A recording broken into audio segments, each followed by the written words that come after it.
Good evening.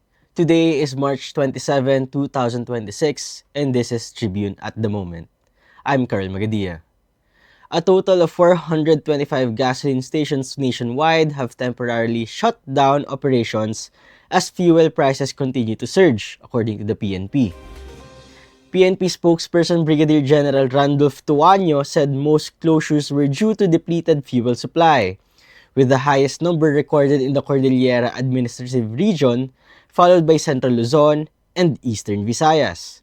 Some stations in Metro Manila also suspended operations due to lack of stock and contract issues. Authorities have intensified enforcement against fuel-related violations, with at least 5 cases filed involving hoarding, profiteering, and unauthorized LPG sales in several regions. PNP said some violators exploited purchase limits by repeatedly buying fuel and reselling it at higher prices amid the shortage. The PNP has submitted its list of affected stations to the DOE for validation and is now coordinating with other agencies to strengthen monitoring of both fuel supply and basic commodity prices.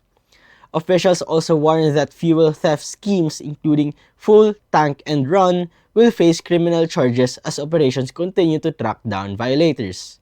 For more news and updates, subscribe to Daily Tribune's print edition, visit tribune.net.ph, or follow our social media accounts.